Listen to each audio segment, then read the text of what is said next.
नमस्कार दोस्तों, खोजी न्यूज़ के आज के इंटरव्यू में हम हैं एक एकेडमी, एक कोचिंग सेंटर, एक प्रयास संस्था में, जहां हम एक नए प्रयास के साथ, पूरी ही एक प्रयास की फैकल्टी के साथ हम यहां आए हैं ताकि हम आपको इससे रूबरू करा सकें कि यहाँ पर क्या नया हो रहा है, क्या क्या नए शुरुआत करने के लिए यहाँ पर दिल्ली बेस्ड फैकल्टी आई है और बच्चों को एक नए ऊंचाई पर ले जाने के लिए यहाँ की फैकल्टी कोशिश कर रही है। आइए जाने यहाँ के सर हैं। सर आप।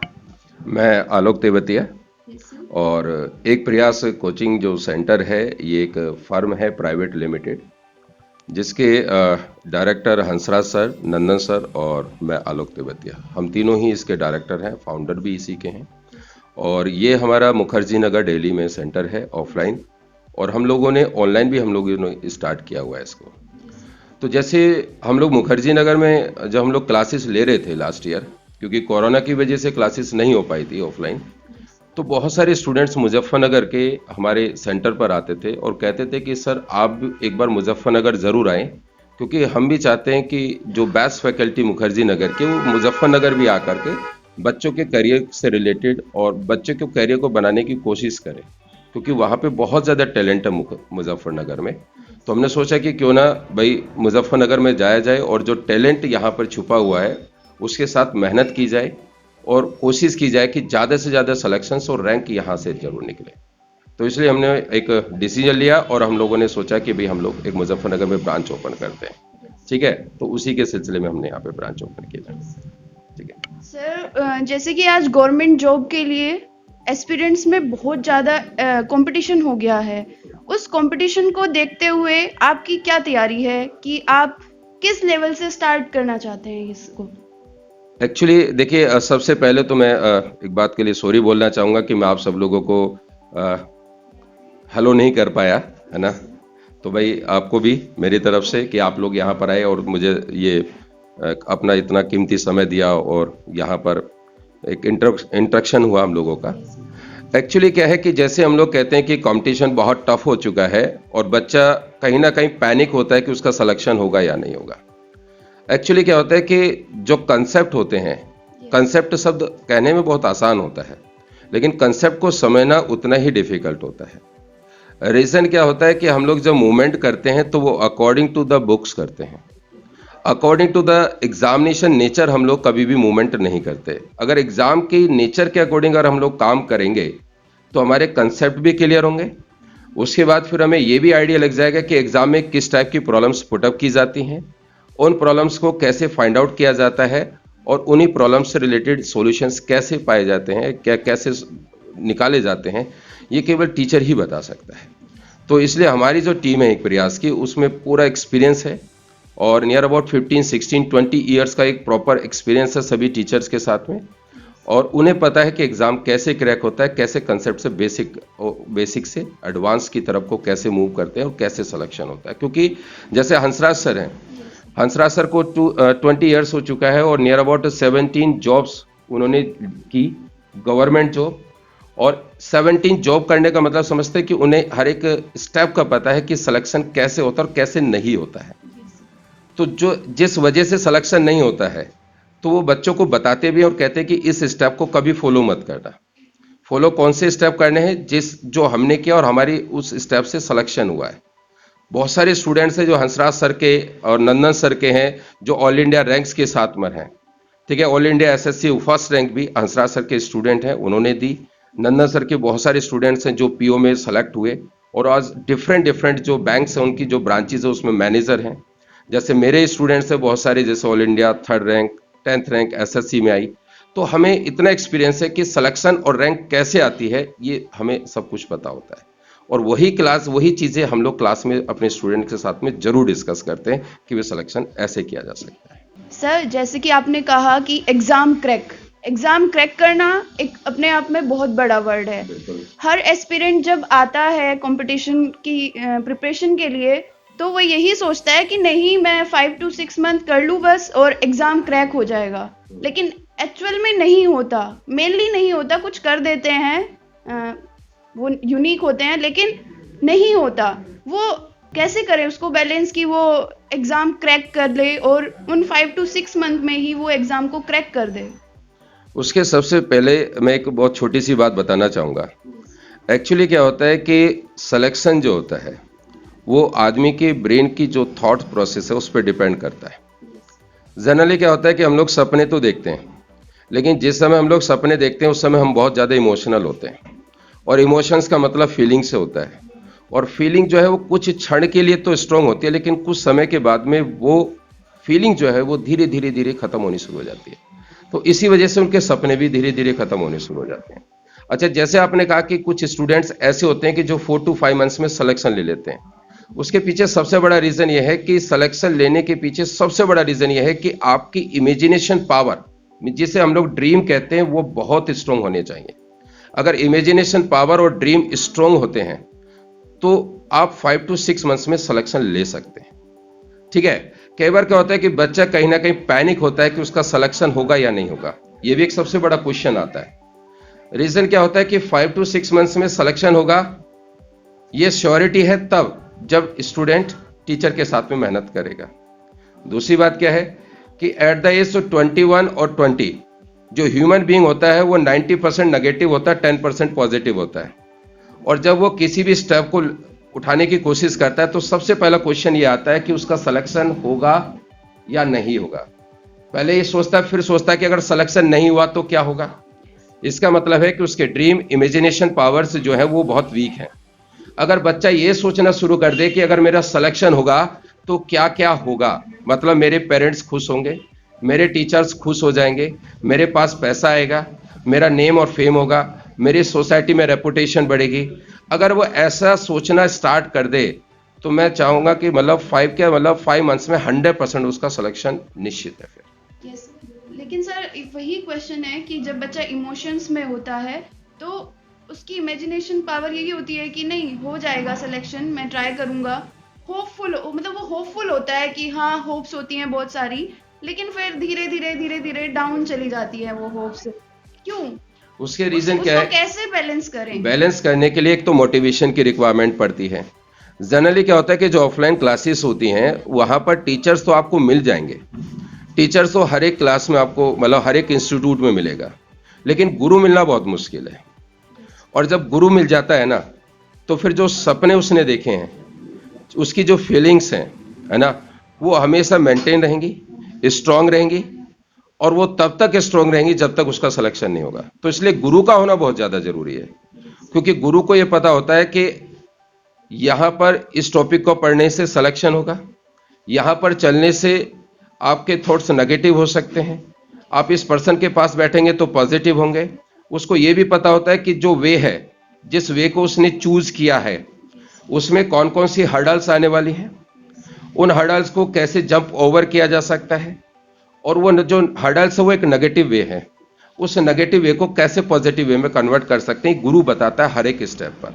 अगर गुरु आपके साथ में है तो सिलेक्शन 100% होगा। उसके इमोशंस हमेशा हाई रहेंगे, उसकी इमेजिनेशन पावर हमेशा हाई रहेगी, उसके ड्रीम्स हमेशा हाई रहेंगे, और जब ये सारी चीज़ें हाई रहती है ना, पॉजिटिव रहती है, तो अपने आप में ही इसमें सिलेक्शन के चांसेस बढ़ जाते हैं और एक दिन सिलेक्शन हो जाता है 5 to 6 मंथ्स। सर मैं आपसे 5 पॉइंट्स आपसे पूछना चाहूँगी जो एक एस्पिरेंट में आप देखना चाहते हैं। कोई एस्पिरेंट आपके साथ जुड़ता है सिलेक्शन के लिए, तो आप उसमें कौन से वो 5 पॉइंट्स आप उसमें देखना चाहेंगे कि उसमें होने चाहिए, मस्ट होने चाहिए? देखिए, जब स्टूडेंट हमारे पास सिलेक्शन के लिए आता है तो हम लोग उससे एक सबसे पहला क्वेश्चन पूछते हैं कि आपको मैथमेटिक्स कितना आता है। एक बच्चा कहता है कि सर मुझे एवरेज नॉलेज है, एक बच्चा कहता है कि सर एवरेज से ज़्यादा नॉलेज है। पता है लर्निंग किसकी सबसे ज़्यादा फास्ट होती है? जो बिल्कुल ये कहता है कि मैं जीरो से शुरू करना चाहता हूँ, मैं बिल्कुल खाली हूँ। क्योंकि जो चीज़ खाली होती है ना, उसको अपने तरीके से, अपने एक्सपीरियंस के तरीके से कैसे भरना होता है, ये गुरु को पता होता है। ठीक है। सेकेंड पॉइंट क्या है कि जब स्टूडेंट हमारी क्लास में बैठा होता है तो हम लोग चाहते हैं कि उसका जो बिलीफ है वो टीचर पर 100% होना चाहिए, अपने गुरु पर होना चाहिए। जैसे गुरु बताता है सेम वही स्टेप उसको फॉलो करने हैं सिलेक्शन के लिए।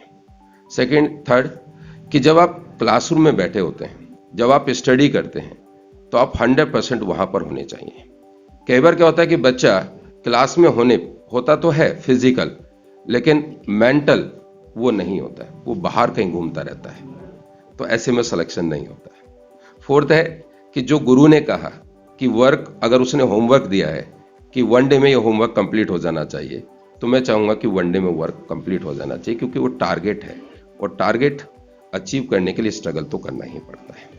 ठीक है। सेकंड क्या है कि उसको अपडेट रखना है और अपने आप को एनर्जेटिक रखना है, पॉजिटिव हमेशा रहना है, और ऐसे लोगों के साथ में नहीं बैठना जो नेगेटिव होते हैं, क्योंकि नेगेटिव लोग दूसरे लोगों को भी नेगेटिव करते हैं, तो इसलिए नेगेटिव लोगों से हमेशा बच के रहें। तो ये चीज़ें होनी चाहिए एक बच्चे के अंदर।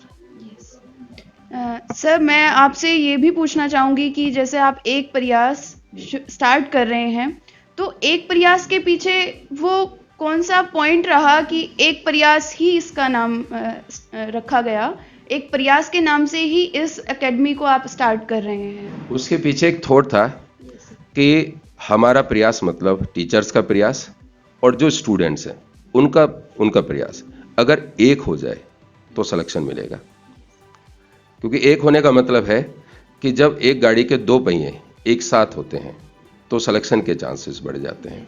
दूसरा सबसे बड़ी बात क्या है कि जैसे हम लोग कहते हैं कि success is the blend of hard work and luck, मैं यहां पर इस स्टेटमेंट को बदलना चाहूंगा। मैं कहता हूं कि सक्सेस का मतलब होता है कि जहां पर टीचर का एक्सपीरियंस और स्टूडेंट की एनर्जी अगर ब्लेंड हो जाए, उसका मिक्सचर बन जाए, तो सक्सेस मिल जाएगी। तो इसलिए हमने सोचा कि स्टूडेंट का प्रयास, हमारा प्रयास एक होना चाहिए, सिलेक्शन तभी होगा। सर निश्चित ही, क्योंकि सर प्रयास होगा, वो पहला एक प्रयास हो या आखिरी एक प्रयास हो, प्रयास होगा तभी हम सक्सेस ले पाएंगे, अदरवाइज हम सक्सेस नहीं ले पाएंगे। Yes sir. सर यही क्वेश्चन है कि आपके यहाँ जो टाइमिंग रहेगी वो किस तरह से आपने मैनेज किया है, स्टूडेंट्स के पॉजिटिव पार्ट पे कैसे आपने उसको मैनेज किया है? देखिए, अभी जैसे विंटर है तो फॉग बहुत ज़्यादा होता है, तो हमने सोचा कि क्लास जो है वो मॉर्निंग में 10 o'clock से स्टार्ट हो, ठीक है, और वो इवनिंग में 5 o'clock और 6 o'clock तक कंटिन्यू रहेंगे। ठीक है। देन उसके बाद हम लोग मंडे टू फ्राइडे क्लासेस यहाँ पर देंगे। देन उसके अलावा एवरी सैटरडे हम लोग मॉक टेस्ट, स्पीड टेस्ट, और बच्चे को एनालाइज कराएंगे कि उसकी परफॉर्मेंस जो है वो अप टू द मार्क है या नहीं है। अगर अप टू द मार्क नहीं है तो उसका रीज़न जानने की कोशिश करेंगे, बच्चे के साथ में काउंसलिंग भी करेंगे, बच्चे को मोटिवेट भी करेंगे। ठीक है। तो ये सारे के सारे हमारा जो एक पूरा प्रोग्राम है इसी तरीके से कि बच्चों को मोटिवेट भी करना है, बच्चों के जो ड्रीम है उनको स्ट्रॉन्ग भी रखना है और सिलेक्शन तक जरूर लेकर के जाना है। सर संडे प्लानिंग्स क्या हैं आपके? संडे को एक्चुअली क्या है कि हमने डिसाइड किया है कि संडे को हम लोग फ्री क्लास रखेंगे, जिसका ड्यूरेशन 3 आवर्स का होगा, 11 o'clock से लेकर के 2 o'clock तक। कोई भी बच्चा मुजफ्फरनगर एरिया का किसी भी इंस्टीट्यूट में पढ़ता हो, वो हमारे यहाँ पर आएंगे और हमारे यहाँ पर आने के बाद में कोई भी इनकी क्वेरी, कोई भी उनका डाउट होगा, वो हमसे डिस्कस करेंगे और हम लोग 3 आवर्स एवरी संडे फ्री उनको टीच करेंगे। ठीक है। वो फ्री ऑफ कॉस्ट रहेगा। बच्चा कहीं भी पढ़ा है, कोई मतलब नहीं हमें बस ये मतलब है कि वो स्टूडेंट है, उसको सिलेक्शन लेना है, और जब सिलेक्शन लेना है, टाइम बहुत प्रीसियस है, तो हम लोग चाहेंगे कि उसके डाउट का सॉल्यूशन हम जरूर दें। ठीक है। तो इसलिए हमने सोचा कि एक फ्री क्लास जरूर रखें, बच्चों के साथ में प्रॉपर इंटरेक्शन, और किसी भी टाइप की क्वेरीज हो, कैसे भी, कहीं से भी, किसी भी पेपर्स हो, वो हमारे पास लेकर के आए और ऑफलाइन क्लास में हमारी क्लासरूम में आए, डिस्कस करें हमसे और उसका सॉल्यूशन लेकर के जाए। जनरली क्या होता है कि 5 to 6 मंथ्स हम लोग किसी भी एक कहीं पे भी एडमिशन ले लेते हैं, मान लीजिए कहीं भी हमने एडमिशन ले लिया, लेकिन 5 to 6 मंथ्स कोर्स कंप्लीट हो जाता है, लेकिन उसके डाउट होते हैं, उस डाउट को, क्वेरीज होती हैं, डाउट होते हैं, उसको सॉल्व करने वाला कोई नहीं मिलता है। फिर वो सोचता है कि चलो दूसरे इंस्टीट्यूट में जाते हैं, फिर सेम प्रोसेस होता है। तो हमने सोचा कि यार सॉल्यूशन कैसे हो सकता है, तो इसलिए हमने कहा कि भाई एक ओपन क्लास रखते हैं, फ्री क्लास रखते हैं, कोई भी बच्चा किसी भी मंच से आए, किसी भी इंस्टीट्यूट से आए, हमें कोई उससे मतलब नहीं है, बस मतलब ये है कि वो स्टूडेंट आए, हमसे क्वेरी डिस्कस करे, अपने डाउट के लिए जुड़े। Free classes. सर एक प्रयास लोकली मुजफ्फरनगर में है, तो उसके लिए जो देहात के स्टूडेंट्स हैं, एस्पिरेंट्स हैं, उनके लिए आपका क्या प्रोग्राम है? देखिए, जो देहात से जुड़े हुए लोग हैं उनके लिए कि उनके लिए एक प्रोग्राम है। सबसे पहले तो उनको प्रॉपर गाइडेंस देने का हम लोगों ने एक प्रोग्राम सोचा है। जनरली क्या होता है कि गांव में जो देहात जो एरिया है वहाँ पर होता है क्या कि टैलेंट तो बहुत होता है, बहुत ज़्यादा स्टूडेंट हैं। देखिए, हम भी गांव से ही जुड़े हुए थे, है ना। हम भी विलेज से में थे जब हमने 12th किया। फिर उसके बाद धीरे धीरे मेहनत करते रहे, हमें गाइडेंस मिलती रही और हम लोग वहाँ पर पहुँच गए।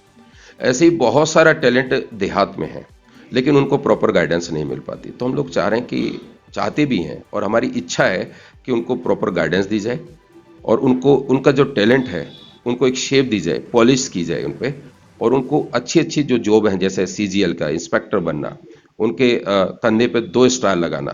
तो हम सोचते हैं कि उनके कंधे पे 2 स्टार जरूर लगें। वो टैलेंट को हमें निखारना है, उसको गाइड करना है, उसको ऊपर तक लेके जाना है। ये हमने एक प्रोग्राम सोचा है। सर प्रोग्राम तो आपका बहुत अच्छा है, लेकिन सर फिर वही है कि 2 स्टार, 3 स्टार क्यों नहीं?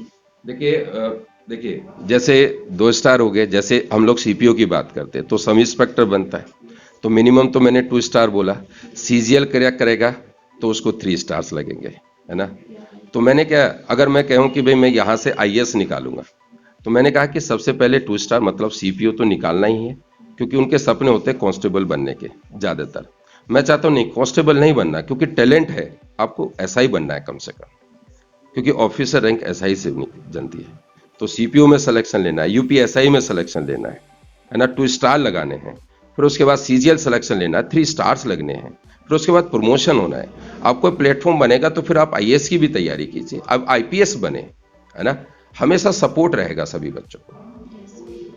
सर मैं यही पूछना चाहूँगी आपसे कि अ, आप मुजफ्फरनगर में ये शुरू किया है आपने, तो स्पीड टेस्ट के लिए आपका क्या प्लान है? स्पीड टेस्ट आपने बोला कि स्पीड टेस्ट भी होंगे हमारे यहाँ, लेकिन अक्सर क्या होता है कि स्पीड टेस्ट उस मॉड्यूल में नहीं आ पाते जिस तरह से स्टार्टिंग होती है। स्पीड टेस्ट का जो यहाँ से 5 to 6 मंथ की कोचिंग करने के बाद यहाँ से जाएंगे, उनके लिए फिर स्पीड टेस्ट का कैसा प्रोग्राम रहेगा? देखिए, स्पीड टेस्ट एवरी सैटरडे रहेगा हम लोगों का। जिन स्टूडेंट्स का कोर्स कंप्लीट हो चुका है वो भी एवरी सैटरडे आकर के स्पीड टेस्ट दे सकते हैं, ऑफलाइन। ऑनलाइन जो हमारा एप्लीकेशन है एक प्रयास, उसको प्ले स्टोर से डाउनलोड कर सकते हैं और वहाँ पर आप फ्री ऑफ कॉस्ट जो हमारे स्टूडेंट्स होंगे उन स्टूडेंट को फ्री ऑफ कॉस्ट वो ऑनलाइन एक्सेस करके वहाँ पर स्पीड टेस्ट दे सकते हैं। और ऑनलाइन में क्या होता है कि जैसे ही 1 आवर कंप्लीट होगा वैसे ही आपका टेस्ट बंद हो जाएगा और फिर आपका स्कोर आएगा, ऑल इंडिया रैंक आपको बताई जाएगी कि आप कहाँ पर, आपकी पोजीशन कहाँ पर है। ठीक है, तो ये सर हमारा प्रोसेसर है और वो टिल सिलेक्शन रहेगा, टिल सिलेक्शन रहेगा। सर 5 to 6 मंथ कंप्लीट हो जाएंगे, उसके बाद क्वेरीज का क्या रहेगा? देखिए, 5 to 6 मंथ्स कंप्लीट हो जाएंगे तो हमने डिसाइड किया कि 5 to 6 मंथ्स के बाद में मैथ और इंग्लिश की क्लासेस रेगुलर रहेंगी और वो फ्री ऑफ कॉस्ट रहेंगी, उसका कोई चार्ज नहीं लिया जाएगा किसी भी बच्चे से, और उसकी क्वेरीज सोल्व होंगी। वो संडे को भी आकर के हमसे क्वेरी सोल्व करा सकता है। ठीक है, तो क्वेरी सोल्व करने के लिए हमने 2 ऑप्शन रखे हैं, एवरी संडे या कोर्स कंप्लीट होने के बाद में। ठीक है, वो 5 टिल सिलेक्शन आपका मैथ्स और इंग्लिश की क्लासेस फ्री रहेंगे बच्चों के लिए। सर दे आर 4 सब्जेक्ट्स, वहाँ पे 4 to 5 सब्जेक्ट्स होते हैं कंपटीशन में, तो उनको एक बच्चा मैथ्स में बहुत अच्छा है लेकिन इंग्लिश वीक है, इंग्लिश अच्छा है तो अदर सब्जेक्ट वीक है, जीएस वीक है, तो उनको सबको कैसे बैलेंस किया जा सकता है कि वो प्रॉपर एक प्लेटफॉर्म पे वो स्ट्रॉन्ग प्लेटफॉर्म पे पहुंच जाए चार के? देखिए, सबसे पहले तो जैसे आपने एक वीक शब्द बोला, है ना, वीक कुछ नहीं होता है। ये डिपेंड करता है कि मान लीजिए मेरा इंटरेस्ट मैथमेटिक्स में है तो मेरा मैथमेटिक्स स्ट्रॉन्ग हो गया, मेरा इंटरेस्ट इंग्लिश में नहीं है तो इंग्लिश वीक हो गई। लेकिन वीक कुछ नहीं होता है, डिपेंड करता है कि आपका इंटरेस्ट। सपोज कीजिए कि मेरा इंटरेस्ट इंग्लिश में है तो मेरा इंग्लिश स्ट्रॉन्ग है। ठीक है, इंटरेस्ट पे डिपेंड करता है। कई बार क्या होता है कि जैसे रेडियो में कमेंट्री आती थी, अगर मैं 10-15 ईयर्स बैक जाता हूँ, ठीक है, और कमेंट्री हिंदी और इंग्लिश दोनों में होती थी, और बहुत सारे लोग ऐसे थे कि जो केवल हिंदी बोलना भी ठीक से नहीं जानते, लेकिन रेडियो पे जब कमेंट्री वो इंग्लिश में सुनते थे तो उनको समझ में आता था कि अभी सचिन तेंदुलकर ने 4 रन हिट किए। क्यों? क्योंकि उसका इंटरेस्ट क्रिकेट में था। तो जहां पर इंटरेस्ट होता है वहां पर क्यूरियोसिटी भी होती है और वहां पर चीजें अपने आप ही स्ट्रांग होती है। अब ये टीचर पे डिपेंड करता है कि अगर किसी बच्चे का सब्जेक्ट कोई है ना, या किसी सब्जेक्ट में उसका इंटरेस्ट नहीं है, तो कैसे इंटरेस्ट क्रिएट किया जाए। ये एक आर्ट होती है टीचर की कि इंटरेस्ट कैसे पैदा किया जाए, है ना। तो ये डिपेंड करेगा टीचर के एक्सपीरियंस पर। जनरली क्या होता है कि टीचिंग एक प्रोसेस है, ठीक है, और उस प्रोसेस में प्रैग्मेटिक अप्रोच होती है जिसे प्रैक्टिकल अप्रोच कहते हैं, और हर एक सब्जेक्ट को हम अपनी लाइफ के साथ एसोसिएट कर सकते हैं, ठीक है। सपोज कीजिए मैंने आपसे कहा कि भाई कोई भी वर्ड आप ले सकते हैं इंग्लिश में। मैंने कहा कि सपोज कीजिए कि अगमेंट है, और मैंने कहा कि अगमेंट वर्ड का मीनिंग इंक्रीज होता है। बच्चे ने इसको क्रैम कर लिया। कब तक क्रैम करेगा? 3-4 डेज के बाद वो स्किप हो जाएगा, वो भूल जाएगा। अब मैंने कहा कि जो अगमेंट है, तो अग जो वर्ड है, इसको आग के साथ एसोसिएट कर देता हूं। और हमारा जो पड़ोसी होता है वो हमेशा आग में घी डालता है, जिससे हमारे घर में लड़ाई होती है ना। तो हम इस शब्द को ऐसे भी याद कर सकते हैं। भाई एक ट्रिक है। दूसरी बात है कि जब हमारे बचपन में पिटाई होती थी, हमारे फादर पीटा करते थे, हमारे टीचर हमें पीटा करते थे जब हम गलतियां करते थे, तो वो पिटाई आज भी याद है। क्यों? क्योंकि उसका रिलेशन मेरी लाइफ के साथ में। तो अगर सब्जेक्ट को आदमी की लाइफ के साथ में जोड़ दिया जाए, उसको इतना प्रैक्टिकल बना दिया जाए, तो वो उसका कभी वीक ही नहीं रहेगा, उसको हमेशा इंटरेस्ट ही रहेगा। उसे याद नहीं करना पड़ेगा, याद हो जाएगा। रियल चीजों के साथ जोड़ दिया जाए। बिल्कुल, यही तो होता है, और यही टीचर का एक्सपीरियंस होता है। Okay sir. सर मैं इन लास्ट आपसे यही क्वेश्चन करना चाहूंगी कि आप सभी एस्पिरेंट्स को जो एक प्रयास के साथ जुड़ेंगे या दूर से भी जो आपको देख पाएंगे, उनके लिए आप एक लास्ट मैसेज क्या देना चाहते हैं? देखिए, मैं सभी एस्पिरेंट्स को यही कहना चाहता हूं कि हम लोग यहाँ पर मुजफ्फरनगर में केवल इस वजह से आए हैं कि हमें यहाँ से सिलेक्शन देना है, यहाँ से रैंक देनी है। क्योंकि एक बच्चे का सपना होता है रैंक, सिलेक्शन। आपको 3 स्टार लगाने हैं, आपको 2 स्टार लगाने हैं, आपको बैंक में मैनेजर बनना है, आपको टीचर भी बनना है, आपको एनडीए एयरफोर्स में ऑफिसर भी बनना है, एनडीए के थ्रू ऑफिसर भी बनना है। तो हमारा सपना है कि जो टैलेंट है ना, इस टैलेंट को प्रॉपर तरीके से गाइड करके, है ना, और उसको शेप दे करके उसको ऑफिसर रैंक तक लेकर के जाना है। ये मेरा मैसेज है मुजफ्फरनगर के जितने भी निवासी हैं। और मैं चाहूँगा कि भाई आप जुड़े हम लोगों से, आए हमारे पास में। यहाँ आने का मतलब एडमिशन नहीं है। आप कोई भी क्वेरी आए, आपको कोई भी डाउट हो करियर से रिलेटेड, आप आइए, हमसे डिस्कस कीजिए फ्री ऑफ कॉस्ट। हम आपसे ये नहीं कहेंगे कि आप आकर के एडमिशन लें, बिल्कुल नहीं कहेंगे।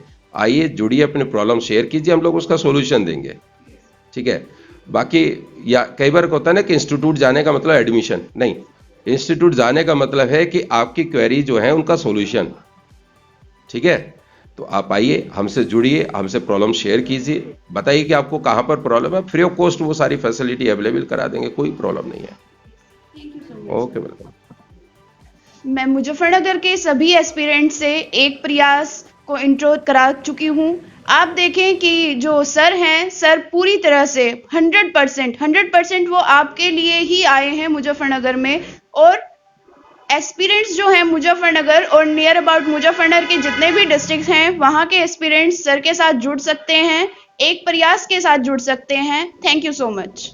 एक प्रयास कोचिंग सेंटर प्राइवेट लिमिटेड के डायरेक्टर होने के नाते मैं उत्तर प्रदेश के मुजफ्फरनगर जनपद में सभी विद्यार्थियों को बड़ा ही धन्यवाद देता हूं कि उन्होंने इतना प्रेम और स्नेह हमें दिया, जिसकी वजह से आज हम मुजफ्फरनगर जनपद में भी अपना एक प्रयास कोचिंग सेंटर प्राइवेट लिमिटेड का सेंटर ओपन कर चुके हैं, जो कि प्रकाश चौक सिविल लाइन पे स्थित है, पोस्ट ऑफिस वाली गली के पास। अक्सर क्या होता है, जब विद्यार्थी पढ़ने की बात करता है तो सरकारी नौकरियों के लिए तो उसे बहुत सारे इंस्टीट्यूट्स भी मिल जाते हैं और वो तैयारी भी करते हैं और कई बच्चे पास भी हो जाते हैं। बट जो मैक्सिमम बच्चा देश का है, या उत्तर प्रदेश की बात करूं, तो उन्हें ये डर रहता है कि मैं तैयारी तो कर लूँगा बट मेरा सिलेक्शन नहीं होगा। तो पहले तो मैं एक प्रयास कोचिंग सेंटर की तरफ से आपको ये विश्वास दिलाना चाहता हूँ कि आपका 100% सिलेक्शन हो सकता है। इसके लिए सिर्फ एक डिटर्मिनेशन की और एक कदम हमारे एक प्रयास की तरफ लाने की आपको ज़रूरत है। अब रहा कि सर सिलेक्शन कैसे होगा, बच्चों का ये डाउट रहता है कि सर हमारा सिलेक्शन किस प्रकार होगा, क्या होगा। तो बेटा सबसे पहले आप ये मान लीजिए, जैसा आप सोचते हैं वही चीज़ आपको प्राप्त होती है। आप अगर मन में ये बात को ठान लेते हैं कि मुझे सरकारी नौकरी लेनी है, तो दुनिया की कोई ताकत ऐसी नहीं है कि आपको सरकारी नौकरी ना मिले। हाँ, कई बार हम अपनी क्षमताओं से ज़्यादा का ही सपना देख लेते हैं। मैंने ये नहीं कहता सपना देखना गलत है, लेकिन उन सपनों के हिसाब से ही कार्य भी करना चाहिए। मान लो आपकी क्षमता, आपको लगता है कि आप इंस्पेक्टर बड़े आराम से बन जाएंगे, लेकिन आपने सपना देख लिया आईएएस का। मैं नहीं कह रहा आप आईएएस नहीं बन सकते, बट उसके लिए फिर क्या क्या आपको करना है, कितनी मेहनत करनी है, कितने घंटे पढ़ने हैं, किस स्टडी मटेरियल को आपको पढ़ना है, किन टीचरों के द्वारा आपको पढ़ना है, ये सब आपको कार्य करने चाहिए। तो इसी के लिए एक एक्सपर्ट फैकल्टी का एक पूरा, आप कह सकते हो, एक समूह मुजफ्फरनगर में आपके लिए उपलब्ध है। हर संडे आकर आप हमारे बेस्ट फैकल्टीज़ के साथ इंटरेक्ट कर सकते हैं, फ्री पढ़ सकते हैं। इस ऑफ़र के साथ हम आपके साथ जुड़े हैं कि पहले जानें, एक प्रयास कोचिंग सेंटर प्राइवेट लिमिटेड की स्ट्रेंथ को जानें, अपनी स्ट्रेंथ को जानें। हमसे आप अपनी करियर काउंसलिंग की बात करें कि सर हमें क्या करना चाहिए। आपके मार्क्स समझकर, आपके से बात कर कर, आपसे इंटरेक्ट कर कर हम आपको कम से कम इतना तो गाइड कर सकते हैं कि आप किस नौकरी के लिए आप सुटेबल हैं, कौन सी नौकरी आप आराम से प्राप्त कर सकते हो, और अगर आपको उसके अलावा भी कोई नौकरी चाहिए तो उसके लिए किस प्रकार तैयारी करनी चाहिए। इसके लिए हमारी टीम आपके पास उपलब्ध रहेगी हमेशा, एक प्रयास कोचिंग सेंटर की। सभी यूपी और मुजफ्फरनगर के स्पेशली और यूपी वालों को बहुत नमस्कार हमारा, और बहुत हम आज खुश महसूस हो रहे हैं कि आपका प्यार यहाँ के लिए मिला, और बहुत अच्छा प्यार मिला। हमारे अपने चैनल पर बहुत सारे स्टूडेंट्स थे, हमारे ऑनलाइन और ऑफलाइन दोनों के। उन्होंने हमें स्पेशली बहुत प्रेरित किया कि आप मुजफ्फरनगर आएँ, तो आज हम उसी प्यार के लिए यहाँ आए हैं, और वाकई बहुत प्यार मिला, और हम इस प्यार को पूरी तरह निभाने की कोशिश करेंगे। एक प्रयास की पूरी टीम इसके साथ एक वादा करती है कि हम अपनी पूरी ईमानदार कोशिश करेंगे। जो हमारा अपना मुखर्जी नगर का इतिहास रहा है कि हमने जितने सक्सेसफुल स्टूडेंट दिए हैं, हमें पता है कि वो पोटेंशियल मिडिल क्लास और जो हमारे गांव के क्षेत्र के बच्चे होते हैं उनमें बहुत ज़्यादा है, क्योंकि मैं खुद भी ऐसे ही क्षेत्रों से बिलोंग करता रहा हूँ। मैं ये पूरी कोशिश करूँगा, और एक प्रयास की टीम इस कोशिश के साथ वादा भी करती है कि जो हमने अपना इतिहास मुखर्जी नगर में रखा है अब तक सक्सेसफुल स्टूडेंट्स का, वो हम यहाँ भी जारी रखेंगे। आप सब लोगों का एक प्रयास कोचिंग में ढेर सारा स्वागत है। मैं हिमांशु यादव आप सब लोगों से मिलूंगा। जीएस की क्लास में ज़रूर आइएगा, क्लास में डेमो लीजिएगा और दूसरों से अंतर कीजिएगा, फर्क कीजिएगा, और फिर हमारे साथ जुड़िएगा। बहुत बहुत धन्यवाद। हेलो फ्रेंड्स, मैं विनीत चौहान स्वागत करता हूं आप सभी का एक प्रयास फैमिली की तरफ से। मुजफ्फरनगर में आप लोगों का प्यार हमें खींच कर ले गया है, जैसे कि मुखर्जी नगर में आप लोगों का प्यार हमें मिला है, बहुत वर्षों से प्यार मिला, तो ऐसा ही प्यार उम्मीद करता हूं आप सभी लोग हमें मुजफ्फरनगर में मिलेंगे। और मैं आपको कराने वाला हूं साइंस का, जितने भी कॉम्पिटिटिव एग्जाम में साइंस पूछी जाती है वो पार्ट मैं आपको कराने वाला हूं। Let's come and feel the difference. मैं निखिल शर्मा आप सभी का स्वागत करता हूं एक प्रयास कोचिंग में मुजफ्फरनगर में। जैसा आपने पिछले 4-5 वर्षों से मुझे आपने मुखर्जी नगर, दिल्ली मुखर्जी नगर में मुझे प्यार दिया है, ऐसी ही मुझे उम्मीद है कि आप आएंगे यहाँ मुजफ्फरनगर में भी आके हमें प्यार देंगे, उसी तरीके से जैसे आपने मुखर्जी नगर में भी हमें प्यार दिया है। तो आइए एक बार एक प्रयास कोचिंग में और अपना डिफरेंस फील कीजिए। यहाँ डेमो लेकर के आकर संडे क्लासेस आपकी free of cost. Thank you. तो इसके अंदर हम क्या क्या चीजें पढ़ेंगे वो एक बार देख लेते हैं। The very first thing, child-centered and progressive education. Okay? या मैं कहूँगा बाल केंद्रित तथा प्रगतिशील शिक्षा, ये हम इसमें देखेंगे। After that, cognition and emotion, संज्ञान तथा संवेग।